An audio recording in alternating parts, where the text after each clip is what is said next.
Pernahkah adik-adik bertanya-tanya bagaimana handphone kalian dapat menyimpan daya listrik atau bagaimana flash pada kamera dapat menyala? Padahal kedua benda itu tidak tersambung dengan sumber listrik ketika digunakan. Namun, jika digunakan terus-menerus, handphone, kamera, atau alat elektronik lainnya akan kehabisan daya listrik. Nah, untuk dapat memahami cara kerjanya, mari kita belajar mengenai salah satu komponen elektronik yang dimanfaatkan oleh kedua benda tersebut, yaitu kapasitor.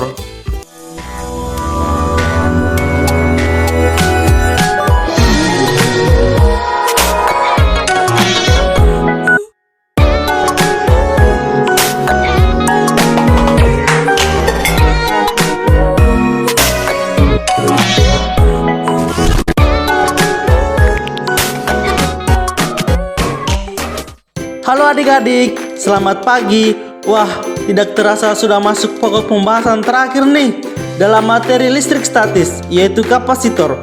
Dengan tujuan untuk mengetahui apa itu kapasitor dan kapasitansi kapasitor, persamaan kapasitansi kapasitor, baik pada bola konduktor dan plat sejajar, susunan kapasitor, serta energi kapasitor. Sesuai gambar pada video di awal, bahan kapasitor banyak digunakan dalam kehidupan sehari-hari, terutama pada alat-alat elektronika. Misalnya tadi, handphone, kamera, TV, AC, dan masih banyak lagi. Nah, yuk kita bahas lebih lanjut mengenai kapasitor.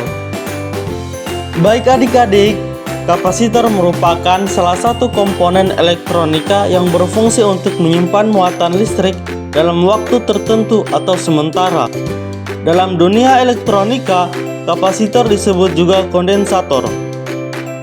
Sedangkan kapasitansi kapasitor adalah kemampuan kapasitor untuk memperoleh dan menyimpan muatan listrik, atau didefinisikan sebagai perbandingan tetap antara muatan yang tersimpan dalam kapasitor dan beda potensial antara kedua plat konduktornya.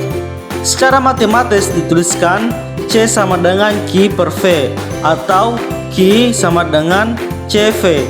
Dengan C adalah kapasitansi kapasitor, Q adalah muatan yang tersimpan, dan V adalah beda potensial antara kedua plat.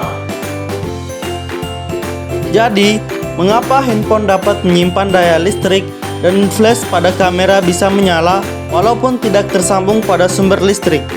Ya, karena pada alat elektronika tersebut terdapat kapasitor sebagai salah satu komponen penyusunnya yang berfungsi sebagai penyimpan muatan listrik dalam proses perata arus dan flashlight kamera.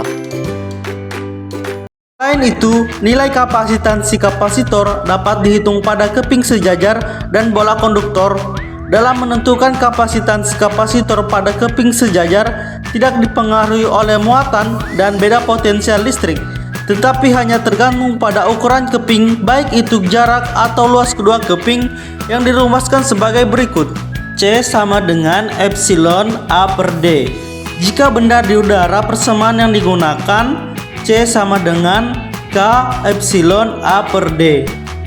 Dengan K adalah konstanta dielektrik untuk di udara bernilai 1. A adalah luas plat kapasitor satuan meter kuadrat. D adalah jarak antara dua plat satuan meter, dan epsilon adalah permitivitas dielektrik bernilai 8,85 kali 10 pangkat min 12 farad per meter. Sedangkan pada bola konduktor, jika pada satu bola digunakan persamaan C sama dengan R per K, karena K sama dengan 1 per 4 pi epsilon, maka C sama dengan 4 pi epsilon R.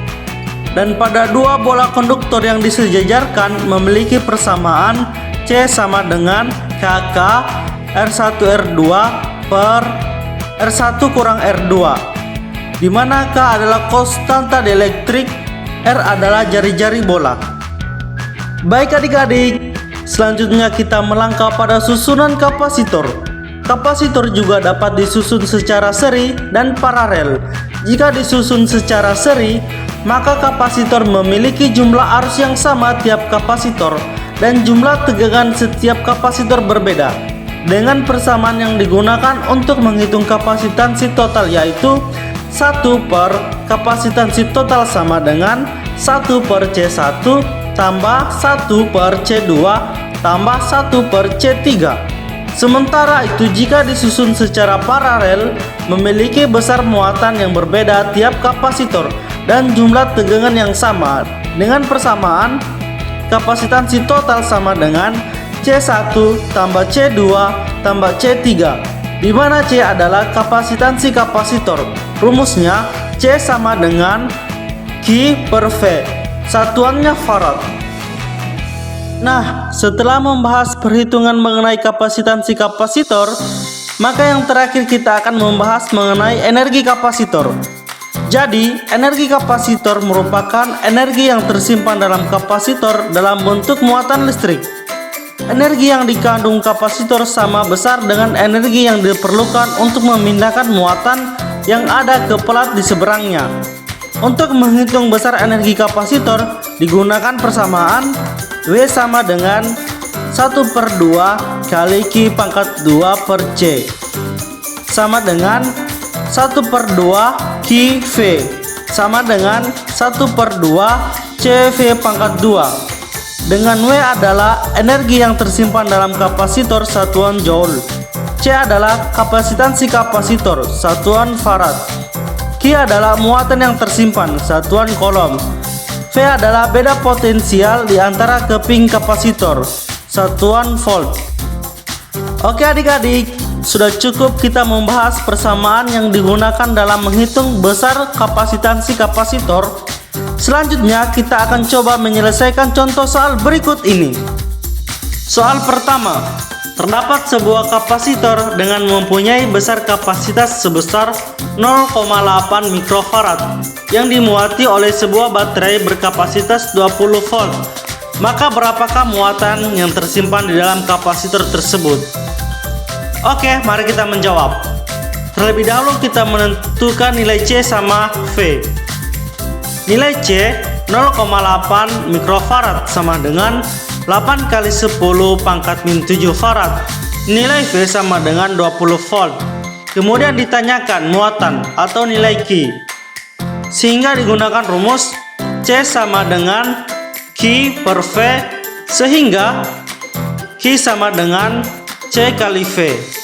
Q sama dengan 8 kali 10 pangkat min 7 kali 20. Q sama dengan 1,6 kali 10 pangkat min 5 coulomb, sehingga muatan yang tersimpan di dalam kapasitor tersebut sebesar 1,6 kali 10 pangkat min 5 coulomb. Untuk beberapa contoh soal lainnya dapat adik-adik lihat pada link di bawah ini. Baik adik-adik, demikian pembahasan kita hari ini mengenai kapasitor selaku pembahasan terakhir pada materi listrik statis.